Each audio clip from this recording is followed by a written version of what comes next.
مساء الخير. راح مشي الساعة عشان ما يصير معي. It's a pleasure being here. Thank you to the Arab Network for Early Childhood Development and the Arab Resource Collective for the invitation. The talk will unpack the digital challenges of conducting early childhood development research in crisis contexts, with a focus on the Arab region and outline some practical paths forward.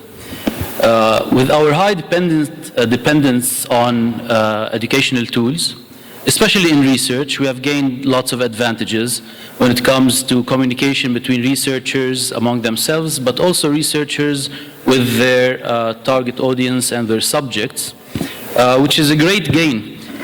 And yet, we also have to be aware that this has posed a number of challenges that we have to be cognizant of and that we have to address. One of those was mentioned earlier, which is a matter of access. Imagine that you're a 4-year-old child living in a tented settlement on the outskirts of Beirut in Lebanon. You haven't seen a doctor in over a year. Your preschool shut down months ago, and your parents, struggling to survive Lebanon's economic collapse, can't afford to feed you 3 meals a day. Now imagine that to the outside world you would not even exist. It's a challenge that we as researchers face, especially that we are highly dependent on technologies. This is the reality for thousands of young children in Lebanon today. A 2003 report by the Arab Network for Early Child Development reveals that during Lebanon's multidimensional crisis, the youngest and most vulnerable, especially those in refugee camps and informal settlements, are systematically excluded from research and policy due to data collection barriers. Their developmental delays, trauma, and hunger go undocumented, making their needs invisible to decision makers and donors.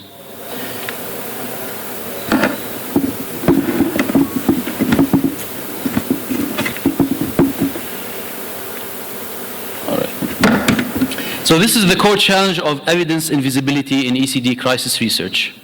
Crises don't just disrupt services, they reshape childhood itself.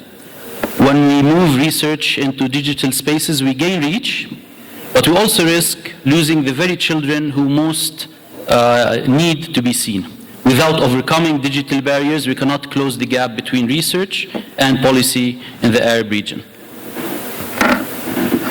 So why digital ECD research in crises is different? Drawing from global research and the Middle East and North Africa signals, we have volatility of access, electricity devices and bandwidth fluctuate, airtime costs, especially when it comes to internet and Wi-Fi connectivity, can derail fieldwork.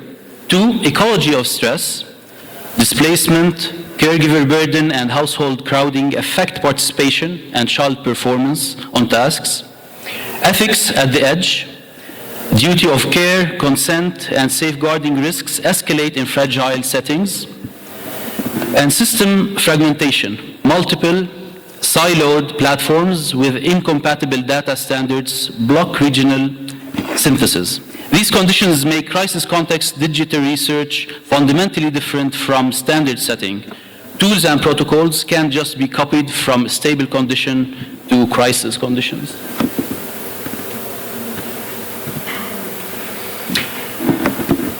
One, access and equity. These are the challenges that we are facing. Households without smartphones, women with restricted phone access, and displaced families are underrepresented. In 2003, only 14% of children in Africa had reliable internet access. In the MENA region, rural-urban disparities mirror these numbers. Gender norms further restrict access. Women and girls in conservative or displaced communities often lack personal device access, limiting caregiver participation in digital surveys and child assessments. The response should be a multimodal stack that includes SMS, USSD, IVR, or interactive voice response tools, WhatsApp, radio, and offline kits, community Wi-Fi hubs, and the use of subsidies for airtime and devices.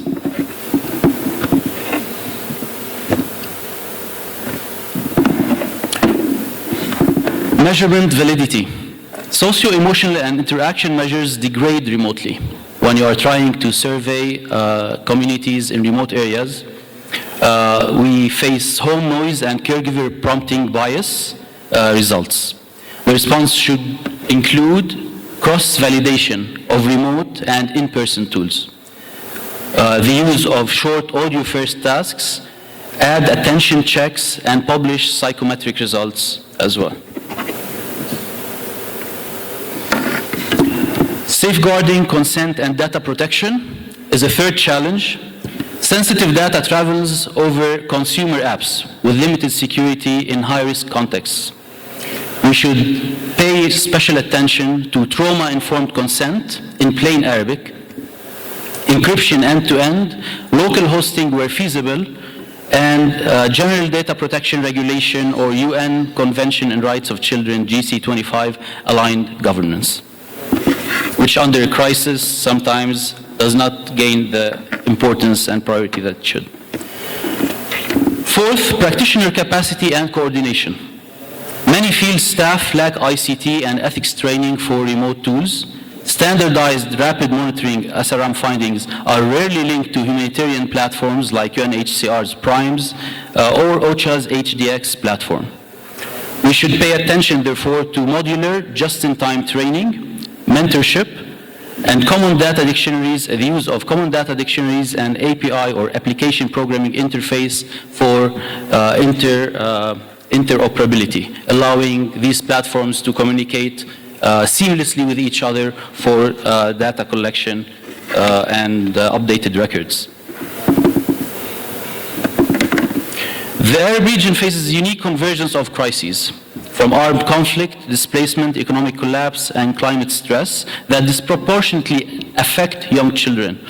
As of 2024, over 71 million children under the age of 5 globally have never known life outside conflict, with significant concentration of these numbers within the Arab world. The UNESCO UNICEF Global ECCE report highlights that 40% of children in the Arab states do not attend any organized learning before primary school. This gap is exacerbated by digital divides, especially in rural and refugee hosting areas where internet access and device availability remain very low. Data reveals that persistent disparities in digital infrastructure across Arab countries exist. While urban centers in the Gulf region, for example, show high connectivity, fragile states like Yemen, Syria, Sudan lag significantly. In Lebanon, for example, only 38% of households with children under 5 have consistent access to digital devices suitable for learning or research. Now, there are certain examples across the Arab world where we have tried to adapt to these crises. I will not go through them all, but there were a number of initiatives. For example, in Lebanon, there was a pilot, UNICEF, Lebanon's hybrid ECD digital tracking showed real-time nutrition monitoring that was working, only with airtime stipends and localized interfaces, so with relatively low expenses. In Jordan, policy momentum on digitization in ECD showed that digitized nursery licensing, monitoring systems, and workforce scaling with quality assurance systems and early intervention units were able to provide infrastructure for integrating digital research into practice. In Yemen, another crisis-hit country, paper-based registries remain the norm. Conflict and infrastructure collapse limit digital feasibility, requiring offline-first design and community intermediaries.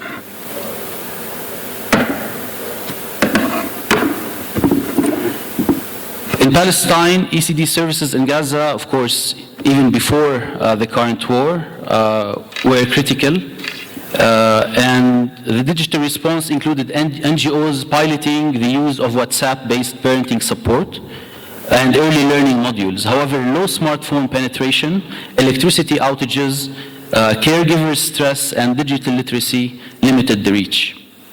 The lesson here is that offline first, audio-based tools and low-tech and community-based digital ECD strategies should exist and should gain priority, especially in these crisis-hit countries.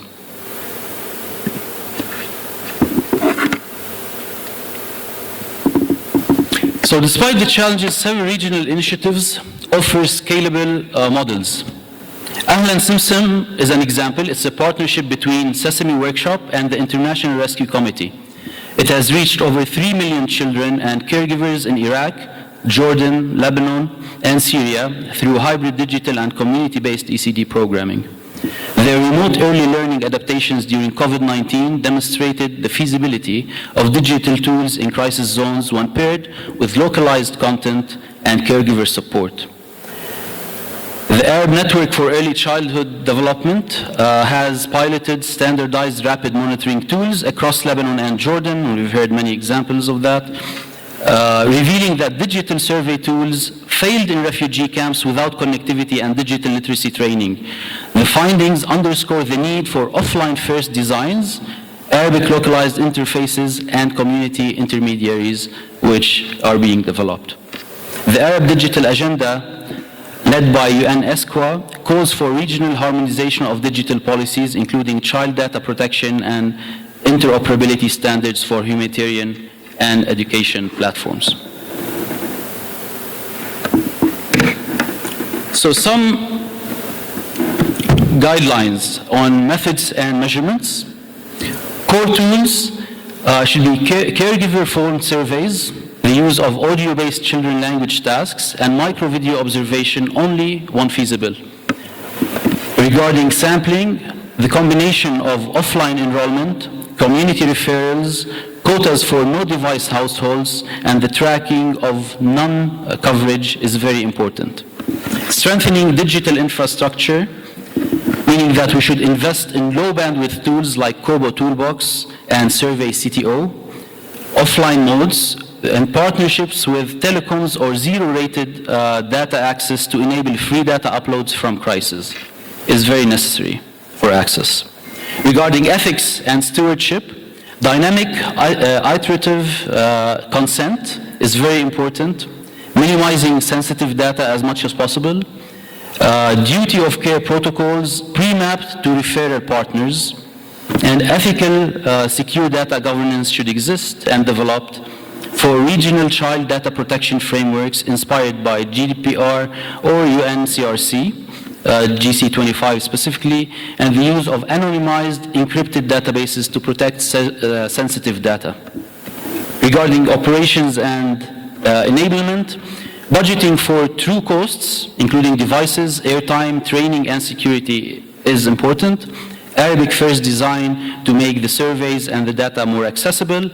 Capacity building is critical, especially during crises, and therefore training enumerators, caregivers, and researchers in digital literacy and ethical data collection is a priority. Embedding ECD crisis modules in university curricula and humanitarian training programs is also very important. To finish up and wrap up, for policymakers, here are some recommendations for different sectors. So for policymakers, integrating digital ECD research strategies into national crisis response frameworks, mandating interoperable data standards across ministries and humanitarian partners. For researchers, the validation of remote tools in crisis contexts, because right now we validate mostly for our region rather than validation for the context, crisis versus normal conditions. Publishing results openly, prioritizing inclusion of marginalized, disconnected households in sampling frames, and for donors, funding long-term digital infrastructure, not just short project cycles, supporting regional data governance bodies for early childhood development in crisis, and for regional data collaboration. There's a need, and I think part of what we're doing here is related to that. There's a need for launching an Arab regional ECD digital research hub to centralize data sets, enable cross-country comparisons, and support policy access. Link with Global Digital Compact and Moving Minds Alliance platforms to align with global standards. So we cannot improve what we cannot see. And our challenge is finding ways to make every child visible. I would be happy to share some references and resources that can help us with these goals, and I'm ready to take any questions if you have. Thank you very much.